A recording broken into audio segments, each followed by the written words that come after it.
L'agence du barrage de Kandaji, dans sa quête permanente de réalisation de cet ouvrage combien important au peuple nigérien, ne ménage ni son temps, encore moins ses efforts pour se donner les moyens d'atteindre cet objectif. Et cela grâce au concours précieux de l'État et de ses partenaires. Ainsi, pour ne rien laisser au hasard, l'ABK a initié une vaste campagne de sensibilisation, d'échange, de partage et d'information sur le plan d'action de réinstallation des populations par deux du barrage de Kandaji. L'objectif global est de restituer et recueillir les avis des populations affectées sur les principaux résultats de l'évaluation sociale et du PAR 2. Il s'agissait spécifiquement de faire une présentation générale du processus et des enjeux liés au phasage de la réinstallation. Partager avec les populations affectées les résultats de l'évaluation sociale sur le phasage du barrage et le plan de gestion sociale pour le PAR 2. Par ailleurs, partager avec les communautés concernées l'option retenue en matière de phasage du déménagement 2A ou 2B pour chaque communauté. Partager aussi avec les populations affectées le schéma d'aménagement des sites illustratifs, de l'emplacement des différentes infrastructures et des aménagements hydro-agricoles correspondants entre autres. D'où la présence de toutes ces personnalités pour marquer leur adhésion à cette noble cause. Cette approche qui se veut participative va tendre à l'internalisation et à l'appropriation par les populations qui sont les véritables bénéficiaires du projet. Il faut d'abord retenir que tout le monde adhère à la réalisation du projet Kandaji. Ce qui veut dire qu'un pas très important a été franchi en ce qui concerne toutes les résistances et toutes les réticences ont été vaincues. Tout le monde est d'accord. Les autorités administratives et coutumières ne peuvent qu'apprécier cette énième démarche de l'ABK. Population de la zone d'intervention du barrage de Kandaji, c'est dire combien le sujet qui nous réunit est d'une importance capitale pour la suite de la mise en œuvre du programme Kandaji, très cher au président de la République, son Excellence Elhadji Mamadou Issoufou. Je vous invite donc à prêter une oreille attentive aux propos qui vous seront tenus par l'expert de l'agence du barrage de Kandaji. Le directeur général de l'agence du barrage de Kandaji et son équipe mettront tout en œuvre pour mener à bon port la mission confiée à eux par les autorités. Aujourd'hui, Kandaji, il faut comprendre que nous sommes sur deux gros chantiers. Le premier, c'est la construction du génie civil du barrage et l'autre, très important, c'est la réinstallation des populations. Pour le génie civil du barrage, nous venons de signer le contrat avec une entreprise chinoise qui va démarrer incessamment les travaux. De l'autre côté, en ce qui concerne la réinstallation, nous avons fini le déplacement du premier groupe, de la première vague de population. Nous entamons la procédure de déplacement de la deuxième vague. Alors il faut comprendre que cette deuxième vague-là, c'est celle qui va être impactée quand le barrage va être mis sous eau. Et donc nous anticipons pour réinstaller cette population-là qui est assez importante. Il s'agit d'une population d'environ 50 000 personnes, avec une grande ville comme Ayuru et un certain nombre de villages qu'il faut déplacer entièrement.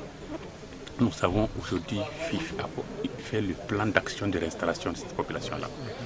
Le plan d'action de réinstallation, on a le rapport provisoire. Maintenant, il faut discuter avec les populations pour partager avec elles le contenu de ce plan-là, comment la réinstallation va être faite, comment ils vont être dédommagés, quelles sont toutes les actions pour mitiger, pour vraiment rendre cette installation-là la réaliser dans de très bonnes conditions. Donc discuter avec les populations, avoir leur point de vue sur tout ce qui se passe et maintenant intégrer ces observations-là et finaliser le rapport définitif. Donc c'est vraiment une étape cruciale de la mise en œuvre du programme Kandaji que nous venons d'entamer. Loin d'être essoufflé ou de se lasser, l'équipe pluridisciplinaire de l'agence de barrage de Kandaji qui accompagne les associations, les organisations non gouvernementales, les acteurs de la société civile a sillonné village par village pour développer de long en large les tenants et aboutissants des consultations publiques. Des consultations publiques itératives qui auront permis de recueillir des réactions des populations. Partout où l'équipe passe, des inquiétudes, des soucis ou autres préoccupations sont évoquées afin d'avoir plus de précision, des éclaircissements sur le nouveau site prévu par l'État.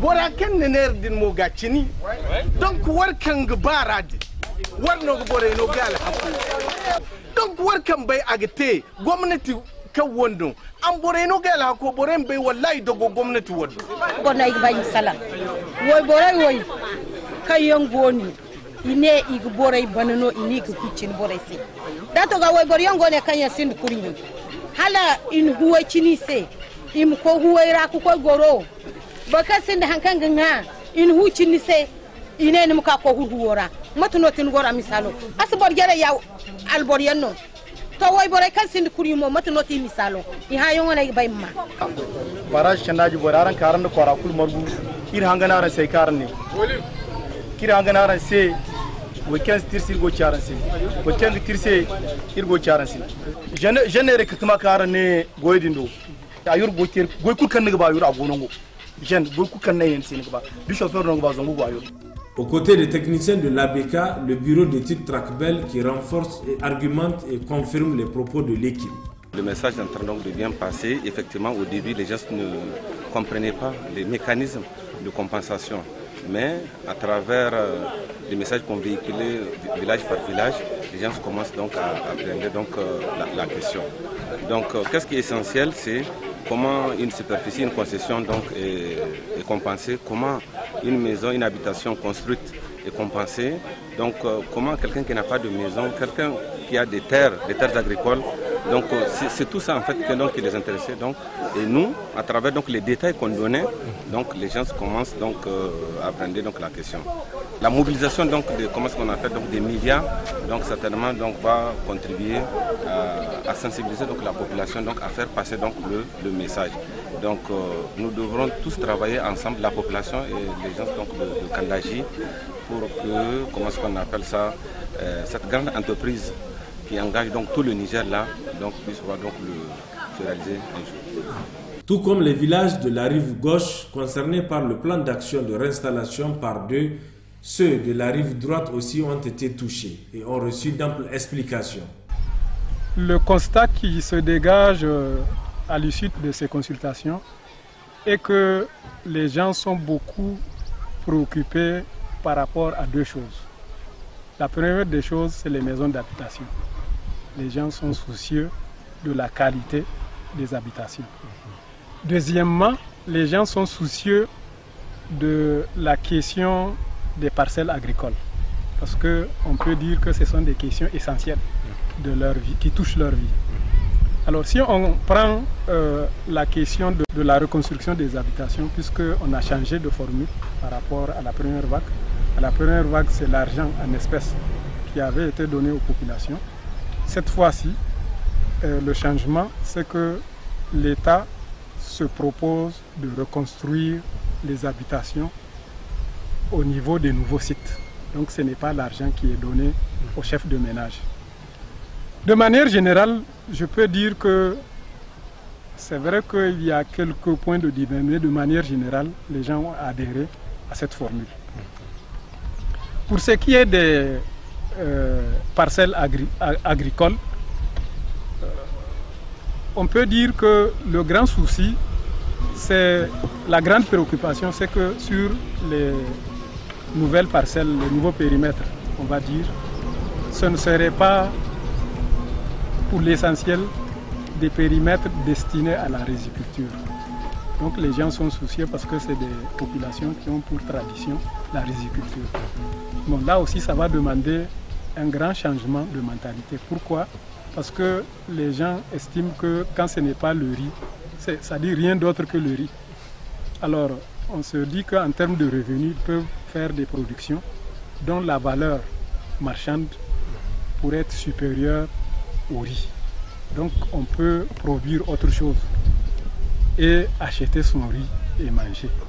Donc, à ce niveau, nous estimons qu'il y a besoin d'accompagnement en termes d'information et de sensibilisation. Je sais que ce n'est pas facile, mais en fait, comme du reste, tout le travail du processus, c'est un travail itératif qui demande beaucoup de consultations, beaucoup d'informations, beaucoup de sensibilisation, et c'est ce à quoi nous sommes en train de nous atteler. Du reste, c'est le sens des consultations publiques. Les consultations publiques sur le PAR 2 ont concerné 30 villages, dont 5 sont des villages d'accueil et 2 des déplacés économiques. Au cours des consultations, l'état d'avancement du programme a été fait, le phasage du déplacement a été expliqué, la matrice de compensation a été exposée et le mécanisme de gestion des plaintes a aussi été abordé. Les distances entre les anciens et le nouveau site, puis entre le nouveau site et les périmètres agricoles ont aussi fait l'objet d'explications.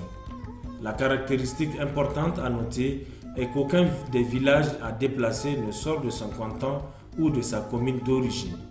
On peut alors, sans risque de se tromper, dire que cette démarche de l'ABK aura permis aux populations concernées par le PAR 2 d'être édifiées sur leur avenir avec de nouveaux sites. Leurs préoccupations et suggestions seront prises en compte dans les rapports finaux des PAR 2A et PAR 2B, le tout pour l'intérêt de tous.